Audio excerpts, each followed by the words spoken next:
Bona tarda, benvinguts i benvingudes. Honorable senyora Gemma Basarde González, consellera de Justícia, Drets i Memòria, il·lustríssim senyor Josep Maria Dalmau Gil, alcalde de la Torre de Cabdella, i Julià Leurozano, president de l'entitat municipal descentralitzada d'Espull, delegat del govern al Pirineu i Aran, família Soliva, president del Consell Comarcal, directors dels serveis del territori, d'educació, d'Economia, Hisenda i de Justícia a l'Alt Pirineu i Aran i a Lleida, director del Memorial Democràtic, regidora i regidors de l'Ajuntament de la Torre de Cabdella, estudiosos, historiadors, senyores i senyores, senyors i senyores, i tota la gent que ens està seguint per les xarxes socials, benvinguts al Museu Hidroelèctric de Cabdella en aquest acte d'homenatge al senyor Ramon Soliva i Vidal. És el tercer acte que fem i hem inaugurat un espai de memòria i és també d'una persona vinculada al món hidroelèctric, com havien sigut els espais que vam dedicar a la senyora Conxita Granger i al senyor Feliu Jaumot a la Pobleta de Bellvei. Tots tres, com deia, estan vinculats al món hidroelèctric, van treballar i les seves famílies van treballar en aquesta central. Per tant, doblement contents des d'aquest equipament de poder retre avui aquest homenatge. Dir-los també que sobre la taula s'han trobat el llibret, que el podran fer servir de ventall, els demanem disculpes, fa moltíssima calor avui aquí, i si algú després en vol un altre, en tenim més a la recepció, i si algú també vol un cartell dels que han servit per anunciar l'acte, també els hi podem facilitar. Res més, moltíssimes gràcies. Comencem ja en l'acte protocolari pròpiament dit i passo la paraula a l'il·lustríssim senyor Josep Maria Dalmau, alcalde de la Torre de Cabdella.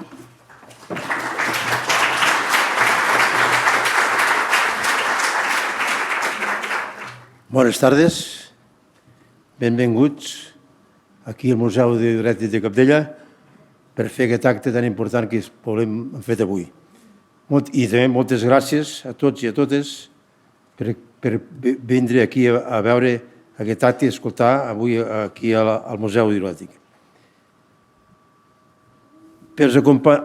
És que estic una mica nerviós, si voleu que us ho digui. Perquè, clar, a vegades les coses no estan molt ben correctes, però bueno, ha anat tot bé, estic molt content per la gent que ha vingut amb aquest acte i, bueno, jo ara continuaré. En aquest acte reconeixem l'homenatge al senyor Ramon Soliva Vidal, que crec que ja tocava. Amb aquest acte, l'Ajuntament de la Torre de Cabdella i els veïns i les veïnes de la Vall Fosca volen mantenir viu el record de les víctimes de la repressió franquista i pesar dels valors democràtics de la convivència i la cultura i la pau. Avui el municipi fa un homenatge a una persona amb una important trajectòria internacional. Segurament un dels més importants i que més rellevants va tenir a l'esfera militar i política nacional i internacional. Jo aquí ho deixo, però després hi ha aquí el Calvet, que crec que serà la persona que explicarà la trajectòria d'aquest Ramon Soliva Vidal. Em permetreu que faci un apunt personal. El Ramon Soliva va ser molt amic del meu sogre. Una amistat que passava per sobre de les idees polítiques i que van mantenir durant molts anys sent un exemple de convivència i tolerància. Dic això perquè jo me'l va presentar el meu sogre, el Ramon Soliva Vidal, a la barra del Martí, de l'Hostal Martí, a la Pobla de Segur. El va presentar a la barra del Martí de Segur. I per això el recordo molt amb aquest senyor, el 1970. A més, estaven vinculats perquè treballava a Riegos, el Ramon Soliva va treballar a Riegos, una empresa elèctrica, i el meu sogre també va treballar a l'empresa elèctrica. Per això és molt important, per mi i per la Vall, que que el seu fill, Jordi, i el seu net, Robert, i altres nets, juntament amb la resta de familiars, des de la família que tenim aquí, ens acompanyen avui. Jo estic molt content que la família del Ramon Soliva Vidal avui estiguen aquí en aquest local del Museu Hidroelèctric de Cabdella. I també sou veïns de la vall. Sou de la vall, vosaltres també, famílies de Ramon Soliva. Us considerem com de la vall fosca. Confio en que el plafó que acabem d'inaugurar i amb aquest acte sigui un exemple per als nostres nens i nenes i que siguin capaços de transmetre la importància de construir una societat que respecte els avantpassats i que canvi i que conviu respectant totes les ideologies possibles. I per acabar, no em vull allargar més, perquè si no m'allargaria molt, perquè tinc moltes coses per explicar, però no em vull allargar més. Per acabar, dir que l'equip de govern de l'Ajuntament de la Torre de Cabdella treballarà, com han treballat fins ara, per si ara han fet avui aquest acte amb aquesta placa que ha obert. Jo me'n fer una sembla que fa 4 anys. Eva? Sí. Fa 4 anys. I una persona que també va estar en un camp de concentració també es va fer un memorial. L'Ajuntament continuarà recercant conjuntament amb el Calvet, la directora del museu, etc., i la gent del municipi. Continuar recercant que si puguem posar més plafons al nostre municipi. Estem a punt de posar un altre, no, Eva? Estem a punt de posar un altre plafó del tema dels fosses 2, no? Doncs això també ho estem recercant i crec que és important fer aquestes recerques perquè crec que la història passada estic a recordar i estic a estar present als nens i les nenes que hi apugen de petits. I res més, gràcies per la vostra assistència i fins a la pròxima plafó que inaugurem aquí a la Vall Fosca. Gràcies.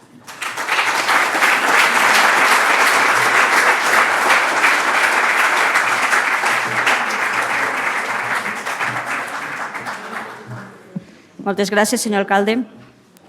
Tot seguit, quan vam plantejar des del museu i des de l'Ajuntament de la Torre fer aquest acte d'homenatge al Ramon Soliva, el nom del Ramon Soliva és d'aquelles persones que ens sonen a tots, però que ningú acabava de saber massa bé qui era la persona.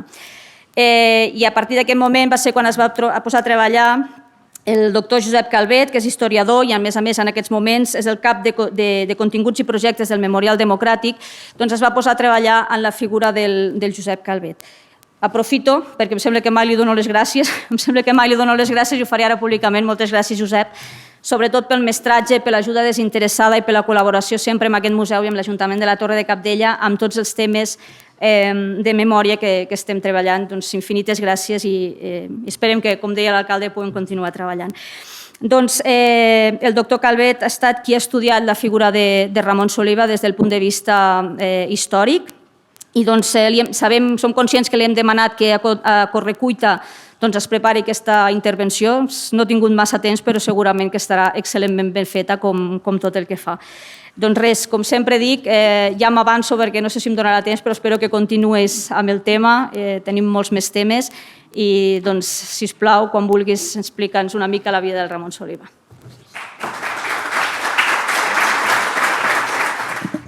Bé, bones tardes a tothom. Moltes gràcies per ser avui aquí.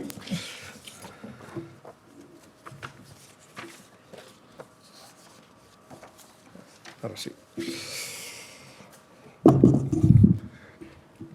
Em correspon ara, moltes gràcies, Eva, també per les teves paraules i moltes gràcies també al senyor alcalde, per tot el seu recolzament. Em correspon, com ha comentat l'Eva, traçar la trajectòria de vida del Ramon Soliva. Com heu pogut llegir, les persones que heu fet un cop d'ull al díptic que se us ha lliurat, estem davant d'una vida apassionant que comença just aquí a Cabdella, a la Vall Fosca, i que després va discórrer per diversos escenaris i països, en uns períodes, jo diria que cabdals, de la història mundial. Una història que serà difícil resumir 20 minuts, que és el temps que m'han donat per la meva intervenció. També per mi és una responsabilitat fer-ho davant de la família, en especial del seu fill Jordi i dels seus nets. Però intentaré oferir les dades principals de la vida personal, militar i política del Ramon Soliva. I també dir que em satisfà especialment que aquest acte es pugui celebrar aquí, que tingui lloc aquí al museu. Crec que és un marc molt adient per parlar d'en Ramon Soliva. Doncs, com tot seguit explicaré, la seva vida professional fora de la política i fora de l'exèrcit i fora de la milícia va estar íntimament lligada a les centrals i a l'electrificació. Si revisem molts llibres sobre la Guerra Civil i sobre l'exili, veurem que els autors es refereixen a Ramon Soliva com l'obrero electricista català, obrero electricista català referint-se als seus orígens com a treballador de les centrals o de les companyies hidroelèctriques del Pallars, tal com ha comentat abans el senyor Dalmau. Abans de començar la meva intervenció, permeteu-me 2 minuts que voldria fer uns agraïments a totes les persones que m'han ajudat a reconstruir la història del Ramon Soliva. No ho he fet sol, hi ha diverses persones que m'han ajudat facilitant informació, fotografies i altres materials. En primer lloc, doncs, a l'Eva Perissé, directora d'aquest museu, que ha estat la persona que m'ha anat espentejant durant aquests mesos per tirar el fil de la vida del Soliva. També a l'Assumpció Perissé per el seu ajut en la consulta de la documentació, a l'alcalde Josep Maria Dalmau per haver fet possible aquest acte.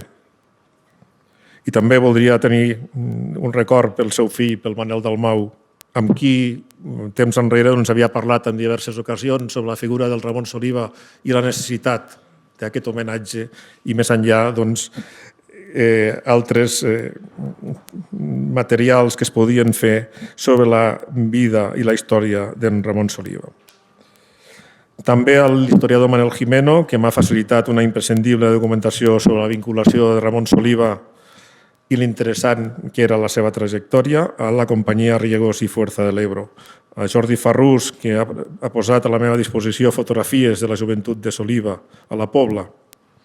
També voldria tenir un record especial in memòria amb el Ramon Boixereu, que va ser la primera persona que va escriure sobre Ramon Soliva al Pallars.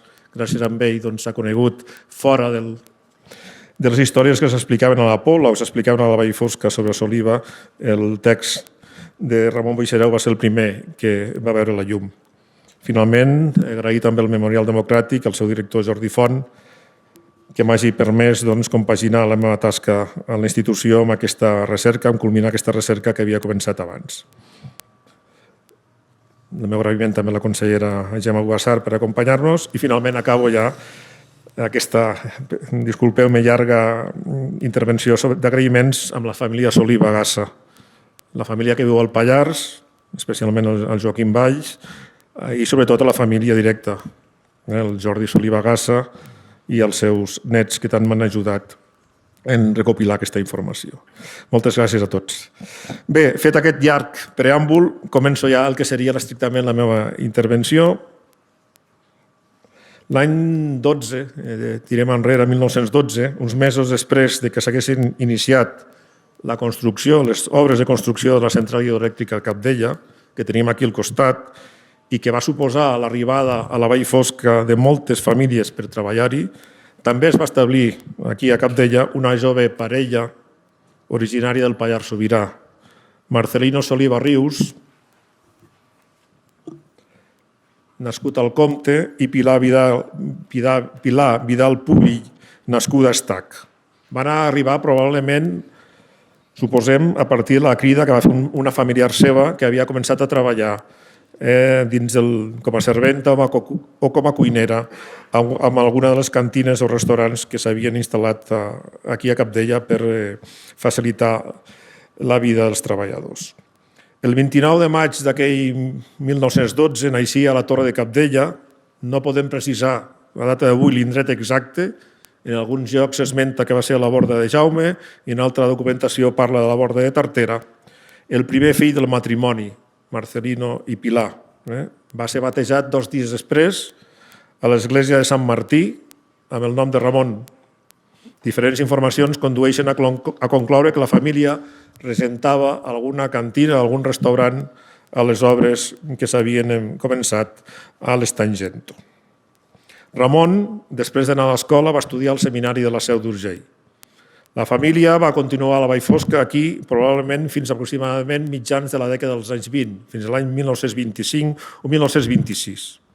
El fet és que també cal dir que la seva segona filla, Carmen, va néixer al Comte, el poble d'origen dels pares, l'any 1913, la qual cosa ens fa pensar que la mare podia fer estades a la casa familiar del Comte o que hi havien tornat ocasionalment. El cert és que l'any 1925 encara apareixen domiciliats a l'Estangento, però durant la segona dècada d'aquests anys 20 s'instal·len definitivament a la Pobla de Segur. Allí compren una casa al número 11 del carrer del Forn. Els que conegueu la Pobla, doncs és l'edifici que anys després, ja a finals de la dècada dels 40, a principis dels 50, s'hi va instal·lar una fonda que va ser coneguda com Fonda Nova i que va regentar, curiosament, una persona també filla originària de la Vall Fosca, el Josep Carrera Boneta, de casa Toni d'Aguiró. Doncs allí Marcelino i Pilar instal·len una carnisseria i una fonda. Es dediquen, per un costat, la Pilar regenta la fonda i Marcelino la carnisseria. En tornar al seminari, Ramon arrela a la Pobla, aviat s'integra amb la joventut del poble. L'any 1930, Soliva va començar a treballar com a magatzemista a l'estació transformadora, conegut com el Poste, que l'empresa Riegos i Fuerza del Ebro tenia a la Pobla. No va tenir, certament, continuïtat a l'empresa i en fou acomiadat l'any següent, 1931. Llavors, sembla ser que va associar-se amb un amic seu de la Pobla, el Joan Orrit, per començar a cobrar els rebuts de la llum del poble. Probablement, aquell 1931 va constituir-se a la Pobla una delegació de Palestra, una organització catalanista fundada per Josep Maria Batista de Roca i que en algun moment determinat va ser presidida per Pompeu Fabra. La seu d'aquesta delegació de Palestra a la Pobla va estar situada a l'històric Cafè de la Unió. Soliva n'era el tresorer i participava de manera activa en totes les obres de teatre i activitats culturals de tot tipus organitzades per Palestra durant aquells anys, que van ser moltes i molt actives. Tot plegat va dinamitzar la vida cultural del jovent de la Pobla. Palestra també tenia un equip de futbol, on aviat va destacar Soliva. Així ho posen de manifest les diferents fotografies que s'han conservat d'aquella època. Diuen, els que el van veure jugar, que jugava molt bé el futbol. També, en aquests anys, Ramon Soliva va conèixer la que seria la seva esposa, Roser Gassa Sicart, filla de Serradell i mestra nacional amb qui va casar-se, va contraure matrimoni el 8 d'abril de l'any 36 a l'església parroquial de la Pobla. Estem en els anys de la Segona República, anys de consensació política per a molts joves. L'any 1936, quan esclata la Guerra Civil, Ramon s'afilia al Partit Socialista Unificat de Catalunya, el PSUC, que s'havia fundat uns dies abans de l'aixecament militar. Uns dies després, de l'aixecament militar. Va formar part a la Pobla del Comitè de Milícies Antifeixistes locals i a l'octubre de 1936 va tornar a ser contractat per treballar, ara com a peó, a l'estació transformadora o estació de maniobres de la Pobla, per tal de suplir la baixa d'un treballador que havia mort uns mesos abans. La contractació en aquest moment va ser feta pel Comitè Central de Control de Gas i Electricitat de Catalunya, atès que l'empresa la dirigia aquest comitè. La documentació que hem trobat també ens confirma que en aquell moment, en aquella època, Soliva militava a la UGT, la Unió General de Treballadors. La seva estada a la companyia, entenem companyia com es coneix a l'empresa hidroelèctrica a les nostres contrades, va ser curta, perquè a primers de desembre de l'any 36 va decidir incorporar-se al front dins de les milícies del PSUC. Pocs mesos després, al setembre de l'any 37, quan Soliva estava al front, naixia a la Pobla la seva primera filla, Roser. L'estada de Soliva a la guerra va ser especialment destacada, podem dir-ho així de manera afirmativa. Va prendre part als fronts d'Aragó, als fronts de l'Ebre i al front de Catalunya. A l'Aragó, Soliva va ascendir fins a arribar a comandar la 124 Brigada Mixta de l'Exèrcit de la República en aquell moment integrada a la 27 Divisió, que es coneixia com la Bruixa. Mesos més tard, també al front va ser distingit a la Batalla de l'Ebre. El juliol de l'any 38, la 124 Brigada Mixta, capitanejada per Ramon Soliva, va desbaratar l'intent enemic de les forces franquistes de trencar les línies republicanes. Per aquesta acció, el general Juan Modesto va concedir a Soliva la Medalla de la Llibertat, la màxima distinció donada per l'Exèrcit de la República que premiava els militars que s'havien distingit per protagonitzar accions heroiques. Al setembre d'aquell any 38, Soliva va aconseguir ascendir a major amb antiguitat del setembre del 37 i se li va concedir el comandament de la 45 Divisió de l'Exèrcit de la República. Era en aquell moment un dels caps de divisió més joves. Soliva tenia 26 anys. El general Modesto, en aquell moment cap de l'Exèrcit de l'Ebre, explica a les seves memòries publicades la conversa que va mantenir en aquell moment amb el general Rojo, el cap de l'Estat Major de l'Exèrcit de Terra, a propòsit del nomenament de Soliva. Cito textual l'extracte que surt a les memòries de Modesto. ¿A quién has puesto de jefe de la 45 División?, va a preguntar Rojo a Modesto. A Ramón Soliva, el que era jefe de la 124 Brigada. Sí, le conocí en el mes de abril cuando le di la misión de pasar el río con su unidad, el último asegurando el paso de todas las demás fuerzas. Luego, aquí en el Ebro, ha demostrado ser un jefe capaz, sereno y firme. Apruebo tu elección, respongué Rojo. Mentre això succeïa a l'Ebre, la seva esposa, Roser, i la seva filla ja havien deixat el Pallars. Estem a l'abril del 38, amb l'arribada de les forces franquistes al Pallars i marxen en temor als possibles represàlies per part de les tropes franquistes. La família va establir-se a Barcelona, on la petita Roser, malauradament, va morir a conseqüència d'un dels bombardejos de l'aviació feixista sobre la ciutat. Les pors a la repressió que pogués tenir la família eren totalment fundades. La família que va quedar a la Pobla fou reprimida, va patir la repressió. La germana Ramon, Carme, va ser evacuada a Navarra juntament amb moltes famílies pallareses i poblatanes. I al propi Ramon Soliva se li va incoar, se li va instruir un consell de guerra sumaríssim i un expedient del Tribunal de Responsabilitats Polítiques que finalment va quedar sobreseït al no tenir propietats al seu nom que poguessin embargar. La família política, la família Gassa-Sicard, sí que va ser reprimida de manera estricta. Bona part de la família va haver d'exiliar-se. Per exemple, el pare de la Roser, el Martí Gassa Ferrero, va ser tancat a un camp de concentració francès. Després de la batalla de l'Ebre, vaig avançant, Soliva va participar també en la campanya de Catalunya, on la seva divisió, la 45, va destacar també els combats que van tenir lloc a les Garrigues. Això ho podem seguir també, ho posa de manifest el general Enrique Lister al seu llibre Nuestra Guerra, on parla d'aquesta actuació també heroica de Soliva. Soliva també va fer tota la retirada amb la seva unitat i el 9 de febrer de 1939 creuava la frontera junt a milers d'espanyols que fugien de l'ocupació franquista. Un dia abans, l'exèrcit franquista havia ocupat Figueres. Però Soliva no va rendir-se. Només 4 dies després d'arribar a França, junt a altres militars republicans, entre ells Lister, Tauenya, Modesto, etc., van anar a Tolosa de Llenguadoc, des d'on, amb un avió, van retornar a Espanya. Per a ells encara no s'havia perdut la guerra. Dies després van aterrar a Espanya i van fer cap a la província d'Alacant, on prèviament també s'havia refugiat el govern de la República amb el seu president Juan Negrín al capdavant. Davant, en aquell moment, de la imminent ocupació de la zona d'Alacant per part de les tropes franquistes, després de la sublevació de Cartagena, propiciada pel cop d'estat protagonitzat pel coronel Casado, va començar a preparar-se la sortida d'Espanya d'aquests polítics republicans i també de dirigents del Partit Comunista.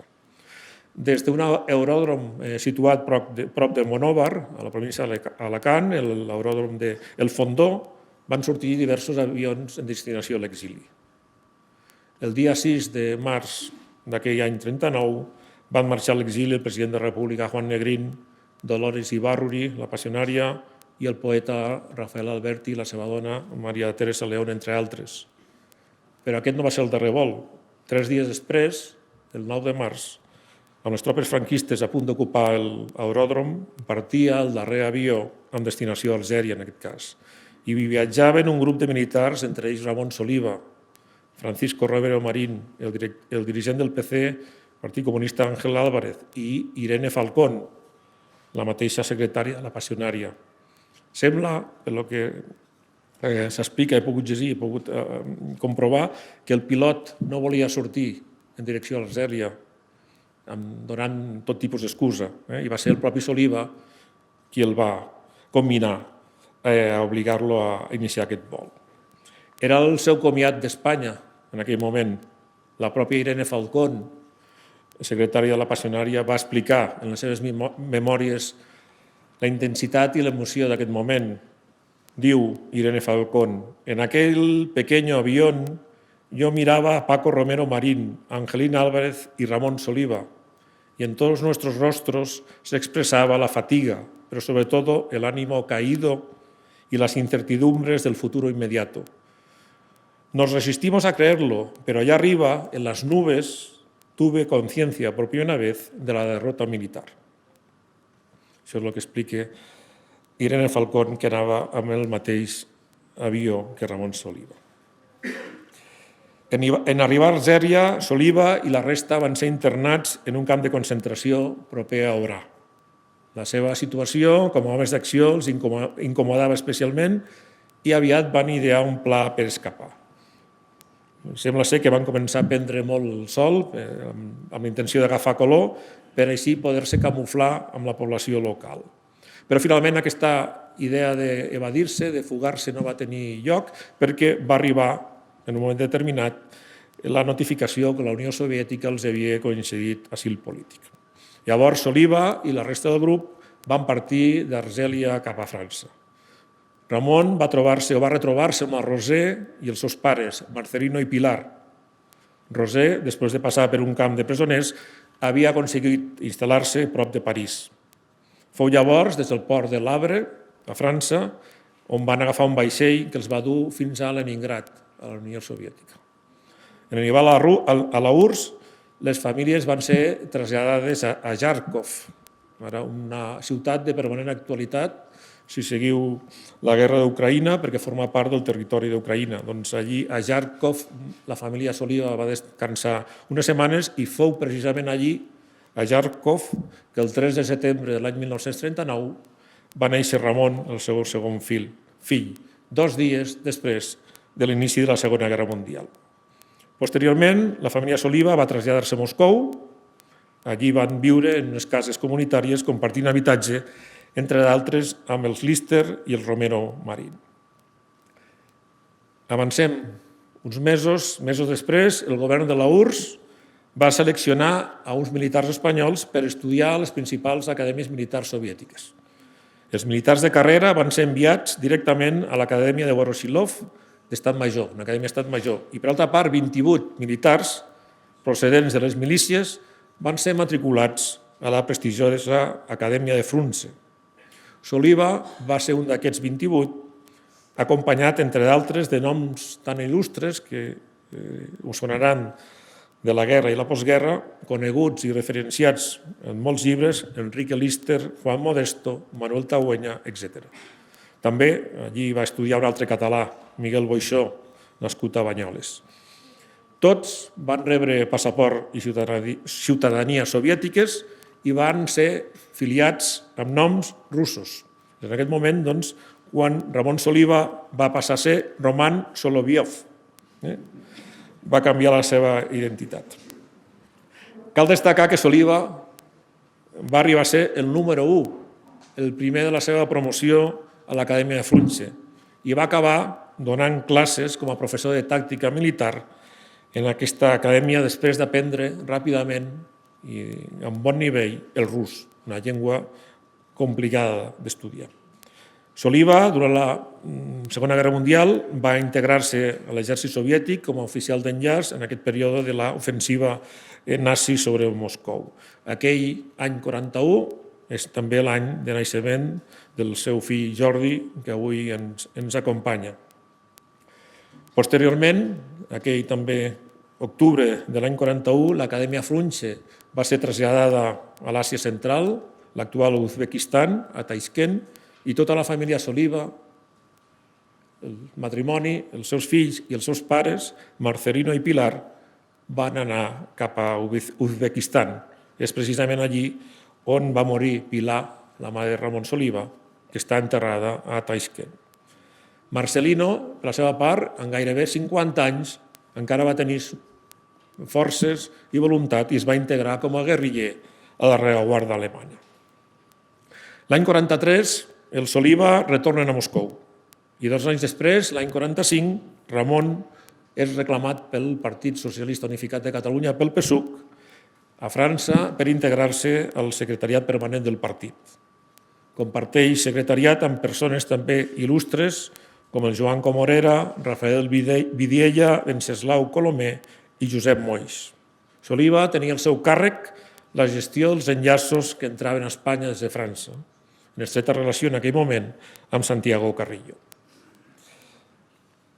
En aquells anys, el propi Soliva escrivia amb regularitat a la revista Lluita, que era l'òrgan del PSUC, i també va participar, diverses fotografies així ho acrediten, en diferents actes polítics que es van organitzar a Tolosa, a Perpinyà i altres ciutats franceses. Després va arribar també a França la família, la resta de família, i l'any 1947 va néixer la seva darrera filla, Helena, a París. L'any 49, després d'un episodi de purgues internes dins del partit, Soliva va retornar a Moscou i mesos després ho va fer la família. Soliva va iniciar llavors, l'any 49, un període d'ostracisme polític que va durar aproximadament uns 10 anys. Què va fer Soliva en aquell moment? Doncs va ser l'encarregat de l'electrificació, d'electrificar una regió propera a Moscou. A la vegada entrenava a l'equip local de futbol, amb la seva antiga vinculació amb el futbol, i també va començar a realitzar traduccions al rus, del rus a altres idiomes, al castellà, al francès, fins i tot al romanès. L'any 56 la família va retornar a Moscou i sembla ser, així ho expliquen els familiars, també una cosa que he trobat curiosa, que la Unió Soviètica no va oblidar el seu ofici de carnisser, que havia pres a la Pobla, a la carnisseria del carrer del Forn. I Ramon Soliva matava porcs, embotia chorizos, llangonisses, feia confitat, etc., tal com havia après el Pallars i com es fa al Pallars. Malgrat la distància, la família no va deixar de tenir contacte amb els seus familiars al Pallars, a la Pobla i al Pallars, sobretot amb la seva tia Elvira i amb el seu cosí César Gallar. Es posaven al dia mitjançant les cartes entre la Pobla i Moscou. L'any 59, un exemple, Soliva va escriure una carta a la seva família pobletana i en un perfecte català podem llegir: «Vàrem rebre les vostres fotos. Podem deduir que la Pobla progressa molt i que és tota una ciutat. A mi, que em passo les vacances rondant per planes i boscos amb l'escopeta al coll, m'hauria agradat molt poder participar al concurs de tir del qual m'envies el programa. Quantes festes majors feu? Amb impaciència esperem el dia en què podrem celebrar junts alguna d'aquestes festes». També Ramon Soliva explicava amb molt orgull, val a dir-ho, que mantenia ell i la seva família les seves arrels pallareses. Podem llegir en una d'aquestes cartes enviades a la família pallaresa: «Mentre que els fills dels altres catalans, per regla general, parlen en el rus, que és molt difícil, i saben unes paraules en castellà, els nostres fills, Ramon, Jordi i Helena, fan els estudis en rus, saben el castellà i el francès, però a casa s'expressen en català. Com l'han après de nosaltres, està clar que parlen com si fossin de la Pobla. Tots confiem poder tornar algun dia a Catalunya i ser útils al nostre poble». Això deia Ramon Soliva, una carta adreçada al seu cosí César Gallar l'any 59. Mentre això succeïa, el seu pare Marcelino havia tornat a França, es va tornar a casar, es va establir a Toulouse i va reprendre el contacte amb la seva família pobletana. Un contacte que es feia, unes trobades que es feien en territori francès, al igual que feien moltes i moltes famílies que tenien persones exiliades. Els familiars es trobaven a Luchon o altres poblacions de la frontera, properes a la frontera. Per altra part, a Moscou, la Casa dels Oliva va ser la casa, un lloc de reunió de molts catalans o d'alguns catalans que estaven a la Unió Soviètica. Entre ells, voldria ressaltar-ho, l'històric militant del PSUC, Sebastià Piera. L'ostracisme polític de Soliva, que abans em referia, va acabar a finals dels 50, principis dels anys 60. El govern cubà havia pres el poder l'any abans, l'any 59, va demanar al Partit Comunista l'ajut de militars republicans en qualitat d'assessors. Va ser llavors quan Dolores Ibarruri, a qui Soliva i la seva esposa Rosé van estar molt units, va designar personalment a dos assessors, un d'ells el madrileny Francisco Ciutat i l'altre el català Ramon Soliva. L'any 60, 1960, Soliva volava a Cuba, passant per Praga, passant per Suïssa, amb una identitat falsa, la identitat de Roberto Roca Blanco, enginyer de professió. A la illa caribenya va esdevenir un dels principals assessors militars del govern de Fidel Castro. Es va encarregar d'organitzar les forces armades revolucionàries de Cuba. Va ser investit amb el grau de comandant i va tenir un paper cabdal en la formació i ensinistrament de molts militars cubans, tal com van recordar posteriorment alguns d'aquests comandaments. Soliva també va assessorar el govern de Cuba durant el fallit desembarcament nord-americà a la bahia de Cochinos, un intent d'enderrocar el govern de Fidel Castro. A l'octubre del 1962, durant l'anomenada crisi dels míssils de Cuba, que comportava un important conflicte diplomàtic entre els Estats Units, la Unió Soviètica i Cuba, arrel de l'existència de bases de míssils nuclears de l'exèrcit soviètic a Cuba, Soliva va actuar com a enllaç amb els comandaments militars soviètics i els cubans. Durant la seva estada a Cuba, Soliva va mantenir una estreta i profunda relació amb Raúl Castro, ministre de les Forces Armades Revolucionàries i germà de Fidel Castro, líder de la Revolució cubana. Vaig acabant. Sobre la tasca de Soliva a Cuba, podríem dir moltes coses.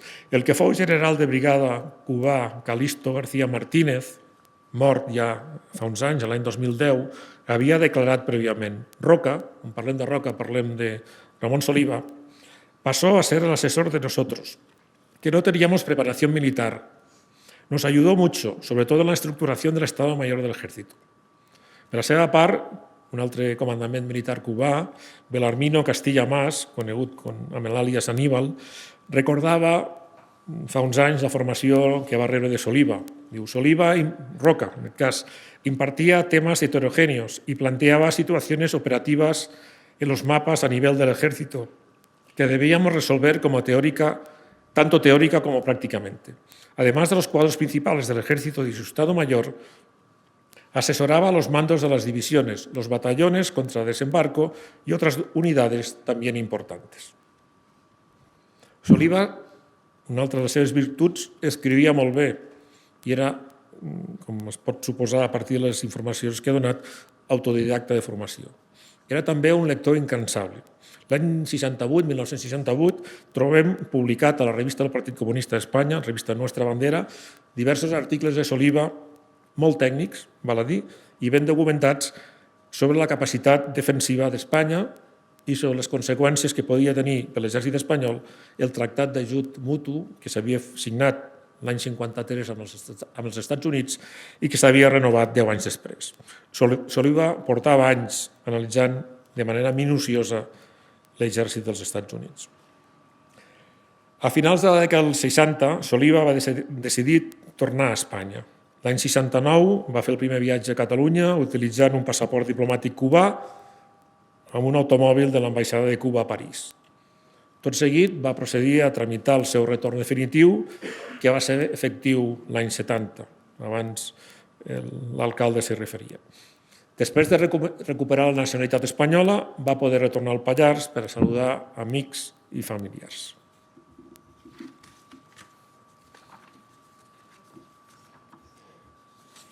Perdoneu, que ara la gràcia seva. Durant un temps va establir-se a la zona d'Alacant, on, seguint una idea i una proposta del mateix Fidel Castro, va llogar una gran finca a la zona de Crevillent on pretenia conrear un tipus de civada per després ser exportada a Cuba, on era molt apreciada. Aquesta mateixa varietat sembla ser que també es produïa a Xile i a partir del cop d'estat, no, de la pujada al poder de Salvador Allende a Xile l'any 70, va ser Xile qui va exportar aquesta civada a Cuba i Soliva va decidir abandonar aquesta finca de Crevillent. Des de la seva tornada a Espanya, Soliva no va mantenir cap tipus d'activitat política.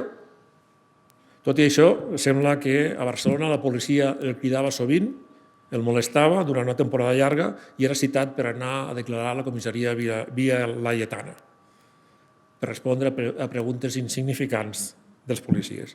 Aquesta situació va durar fins que Soliva es va plantar. Va dir prou, si em voleu denunciar o si voleu que vingui aquí, plantegeu una denúncia formal i amb una acusació concreta i aquestes citacions van desaparèixer. Després d'emmalaltir, ja entrada la dècada dels 70, Ramon Soliva va morir a Barcelona el 2 de febrer de l'any 1973, uns dies abans de complir 60 anys. Enguany, doncs, s'acompleixen 50 anys de la seva mort. Ja per acabar, en el decurs de la meva intervenció he volgut parlar del Soliva militar, del Soliva polític, però també m'agradaria parlar del Soliva intel·lectual, el Soliva autodidacta que llegia, escrivia i era molt actiu en aquest àmbit. I ho faré amb unes paraules que li va dedicar Enrique Lister López, fill del militar i polític del mateix nom, professor ara jubilat a la Universitat Francesa de Poitiers, que va definir amb aquestes paraules a Ramon Soliva. Diu Enrique Lister López: Ramon Soliva, persona altament cultivada, autodidacta, impregnat literàriament d'obres clàssiques i modernes, argumentava permanentment les seves tesis i les seves posicions en el decurs de les nostres converses, fent constantment referència a autors molt diversos.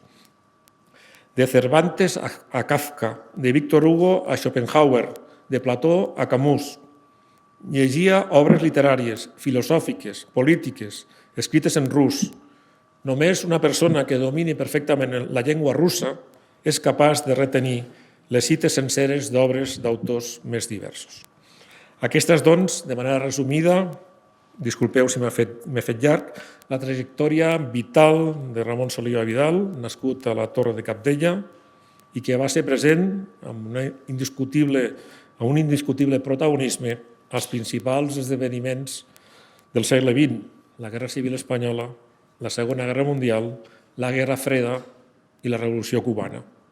Doncs només em queda que celebrar que avui se li pugui dedicar aquest homenatge i reconeixement i ben segur que el seu fill Jordi ens podrà parlar, a part del que he fet jo, de la vessant humana del seu pare Ramon Soliva. Moltes gràcies.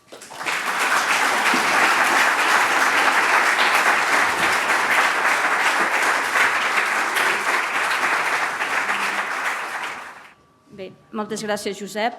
Passem la paraula al seu fill Jordi, que tenim la sort de tenir tota la família Soliva aquí i moltes vegades podem fer aquests perfils, en aquest cas, més professionals, però tenim la sort de poder fer un perfil també humà que de ben segur ens aproparà molt més a la persona. Senyor Soliva.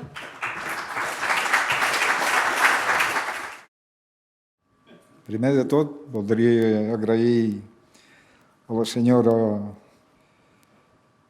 Gemma Ubassar i González, també a la directora del museu, la senyora Eva Perissé, al doctor Josep Calvet i a l'estimat amic Dalmau. M'agradaria començar llegint una cita del gran poeta portuguès José Saramago, que trobo especialment adient en la celebració d'avui. Somos la memoria que tenemos y la responsabilidad que asumimos. Sin memoria no existimos y sin responsabilidad quizá no merezcamos existir. José Saramago. Aquest és un homenatge a la memòria i a la importància del record, un acte que representa també la nostàlgia de totes aquelles persones que van emigrar deixant lluny la seva terra i per lluitar per un bé comú. És per això que vull destacar del pare la seva part més humana, la nostàlgia que sempre portava amb ell, expressada en les cartes enviades a la família de la Pobla.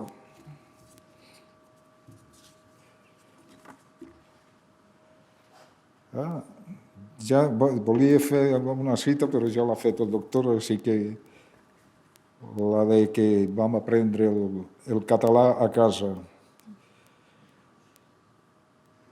I n'hi ha una altra que escriu el 26 de febrer de l'any 59 de Moscou, enviada al Cèsar i a tota la família. Pensa que totes les notícies que puguis donar-nos de la família i amics són de gran interès per a nosaltres tant de temps allunyats de la nostra terra.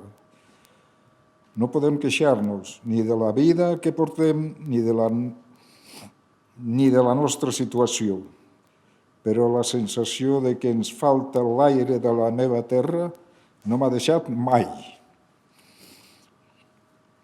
Ni en els moments més agitats, que han estat molts.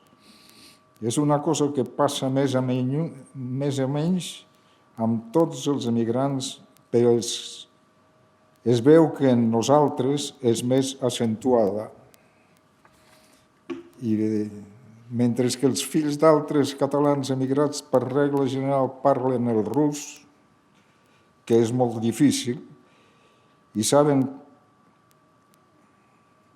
unes paraules de castellà, els nostres fan els estudis en rus, saben el castellà i el francès, i a casa s'expressen solament en català.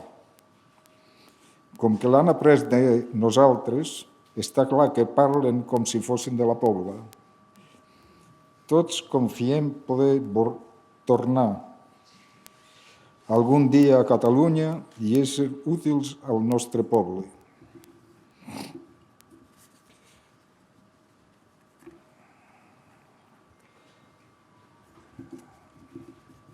Perdoni.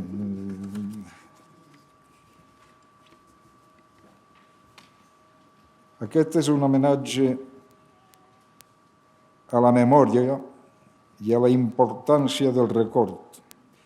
Un acte que per mi representa també la nostàlgia de totes aquelles persones que, com emigrants, deixen lluny la seva terra per lluitar per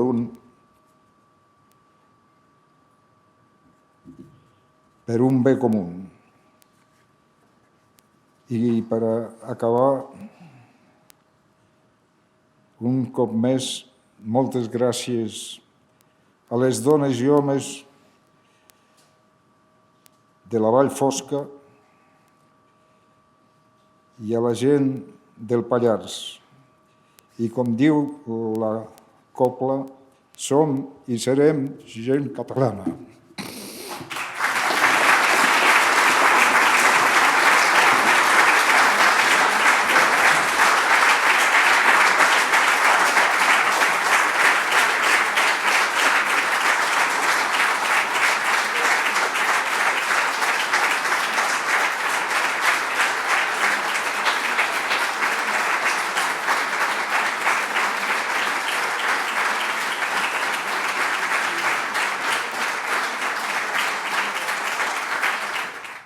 Moltes gràcies, senyor Soliva. Donem ja per acabar l'acte. Moltíssimes gràcies a tots per vindre, per aguantar heroicament la calor que fa aquí dintre. Aquí fora hi ha més vida i fa una mica més de fresca. Els que no hagin tingut ocasió poden anar a llegir la placa, que després d'això, i conclourà l'acte la consellera de Justícia, Drets i Memòria.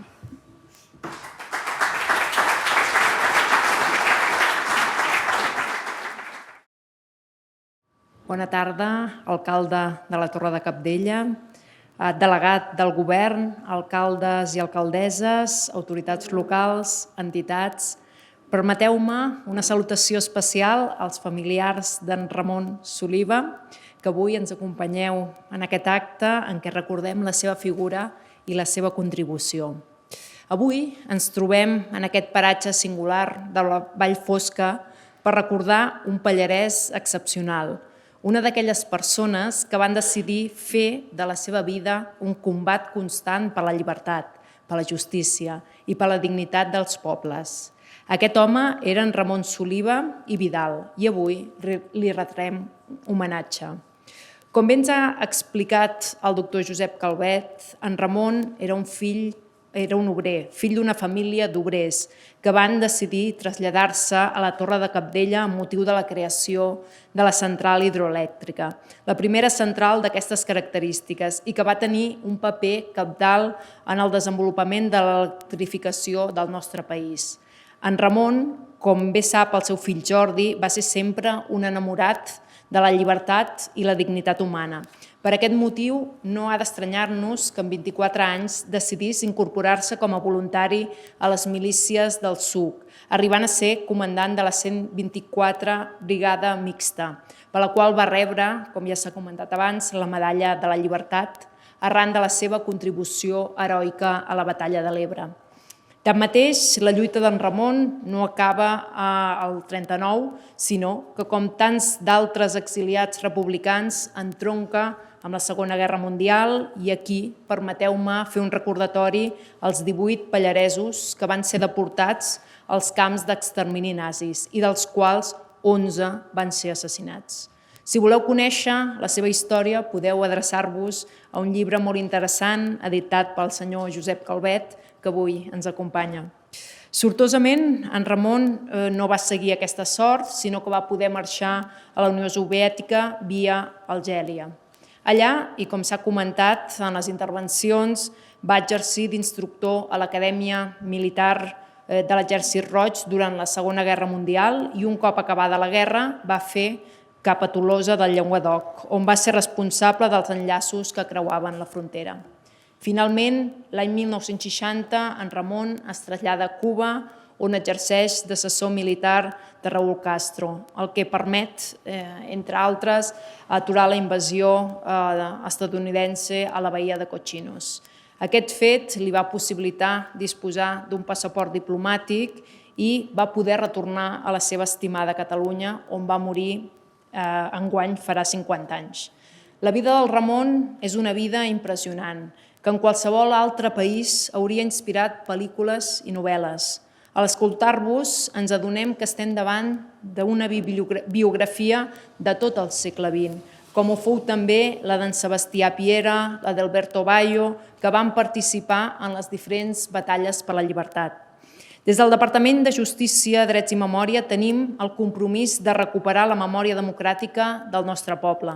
I aquest fet passa per la recuperació dels espais de memòria, però també dels noms de la memòria.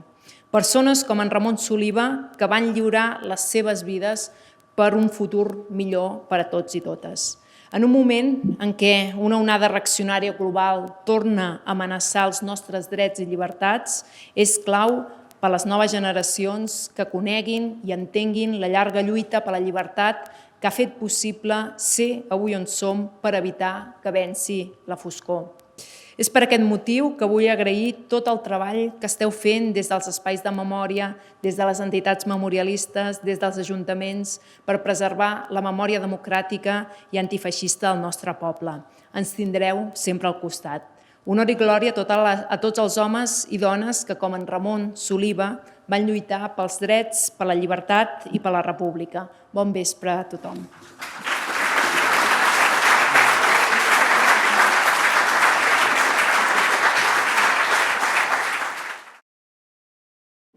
Moltíssimes gràcies. Donem per acabat l'acte. Demanarem a la consellera, sisplau, si ens pot signar el llibre i la resta aprofitem, si volem, per fer una mica de tertúlia i comentar tota la vida del senyor Ramon Soliva. Moltíssimes gràcies, ens retrobem aviat.